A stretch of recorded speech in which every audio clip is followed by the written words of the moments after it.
여러분, 혹시 예배가 좀 숙제처럼 느껴질 때 없으셨나요? 주일에 받은 그 큰 은혜가 월요일 아침만 되면 어디로 갔는지 모르겠다. 이런 생각 해보신 적은요? 자, 오늘은 바로 그 문제를 한번 다뤄보려고 합니다. 어떻게 하면 예배가 그냥 의무가 아니라 우리 삶 전체를 뒤흔드는 진짜 놀라운 축복이 될 수 있을까? 그 비밀을 오늘 같이 한번 파헤쳐 보겠습니다. 와, 이 한마디. 목사님, 이제는 예배가 축복인 걸 알겠습니다. 사실 목회자로서 이보다 더 큰 기쁨이 있을까요? 그냥 마지못해 의무감으로 오던 그 시간이 내 인생에서 가장 기다려지고 소중한 시간으로 바뀌었다는 고백이잖아요. 정말 가슴이 벅차오르지 않으세요? 이 짧은 한 문장 안에 한 사람의 인생이 통째로 바뀐 엄청난 이야기가 담겨 있는 거죠. 네, 맞아요. 바로 이겁니다. 이게 바로 우리 모두의 질문이죠. 아니, 어떻게 하면 그럴 수 있을까?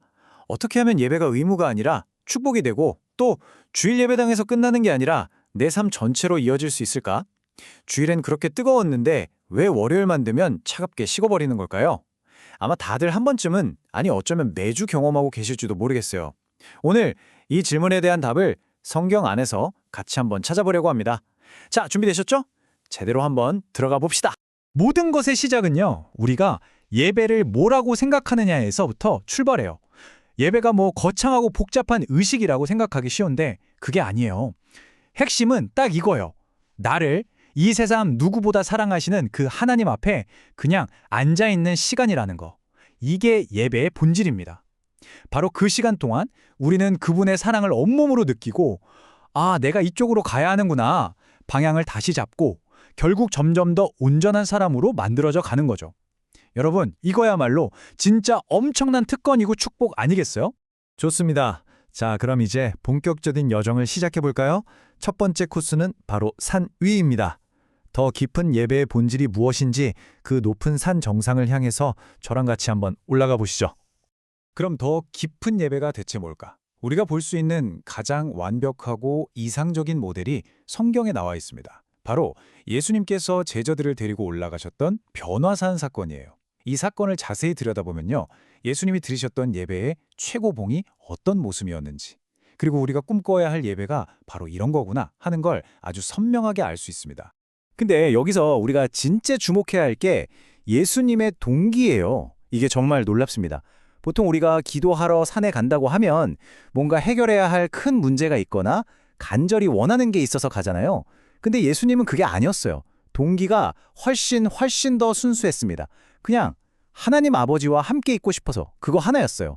다른 어떤 것도 없이 오직 하나님과 단둘이 있고 싶은 그 마음. 이게 바로 모든 예배의 가장 순수한 시작점이라는 거죠.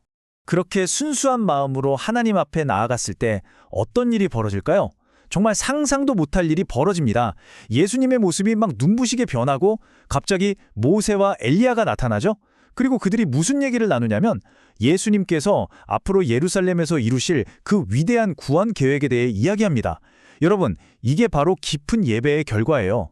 내 앞에 있는 이 작은 문제, 내 걱정거리를 넘어서서 온 세상을 향한 하나님의 그 거대한 그림을 보게 되는 것, 그리고 그 안에서 내가 뭘 해야 하는지 나의 사명을 발견하게 되는 거죠. 자, 이 표를 한번 보세요. 이게 진짜 중요한 포인트입니다. 한쪽에는 예수님의 성숙한 예배가 있고 다른 한쪽에는 제자들의 미성숙한 모습이 있죠. 이게 꼭 우리 모습을 보는 것 같아서 좀 찔리기도 해요. 제자들은 어땠나요? 그 영광스러운 순간에 졸고 있었죠. 그리고 깨어나서는 와, 여기가 너무 좋으니까 촌막 짓고 그냥 여기서 살아요 라고 말합니다. 관심이 하나님이 아니라 나의 좋은 경험에 머물러 있는 거예요. 예배를 드리는 것보다 뭔가 좋은 걸 받고 싶어하고 하나님의 뜻이 뭔지 알기보다는 신비한 체험 자체에 집착하는 모습. 혹시 이게 우리의 모습은 아닐까요? 한번 생각해볼 문제입니다. 하지만 우리에게는 정말 놀라운 소망이 있습니다. 사도 바울이 이렇게 선포하거든요. 우리도 너울을 벗어버리고 주님의 영광을 똑똑히 볼 수 있다는 거예요. 그리고 더 놀라운 건 뭔지 아세요? 그 영광을 바라보면 바라볼수록 우리도 주님처럼 변화되어서 점점 더 큰 영광에 이르게 된다는 이 약속? 와, 예배는 바로 이 영광스러운 변화를 향해 나아가는 정말 거룩하고 신나는 여정인 셈이죠. 자, 이제 영광으로 가득했던 그 산 정상에서 내려와야 할 시간입니다.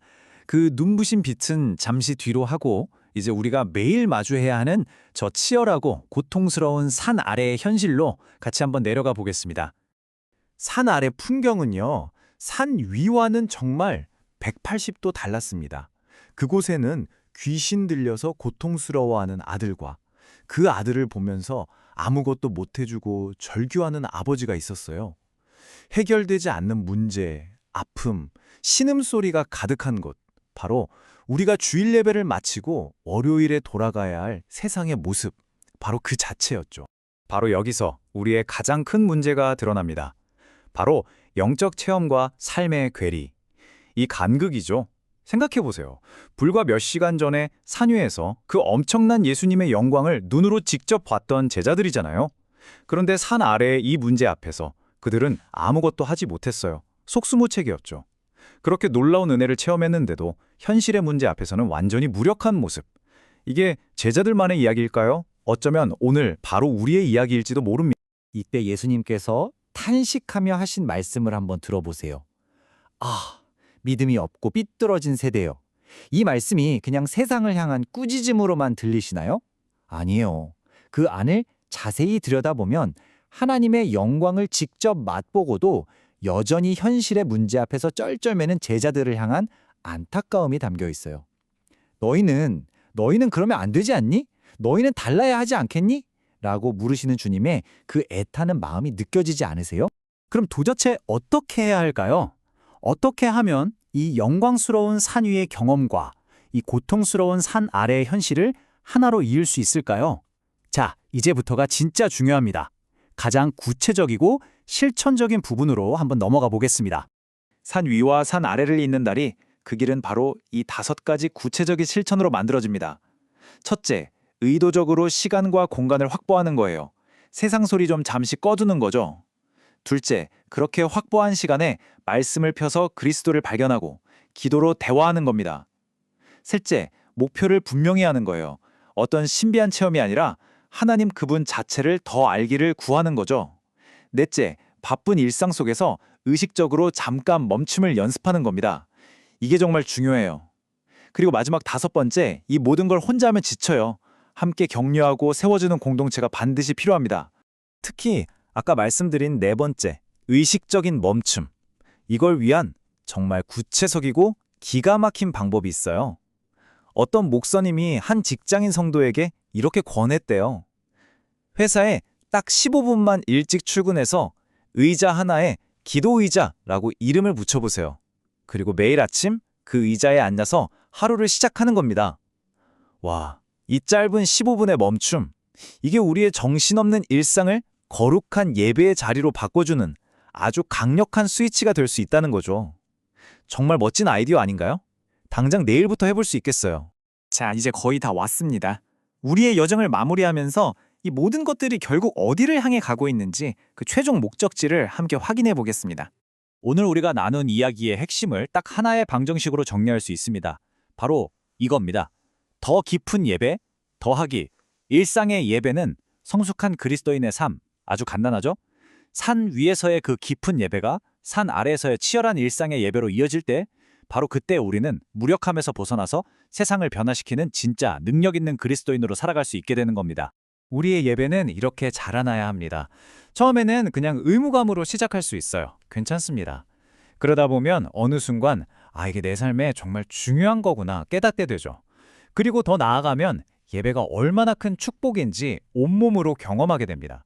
하지만 그게 끝이 아니에요. 궁극적으로 예배는 우리의 머리로는 다 이해할 수 없는 거룩하고 아름다운 신비 그 자체라는 것을 알게 될 겁니다. 언젠가 우리의 삶이 다하는 그날, 우리 모두가 이렇게 고백할 수 있다면 얼마나 멋질까요? 돌아보니 나의 모든 생명은 예배였습니다. 라고요. 오늘 이 시간 함께한 우리 모두의 삶이 바로 그런 살아있는 예배가 되기를 진심으로 소망하고 축복합니다.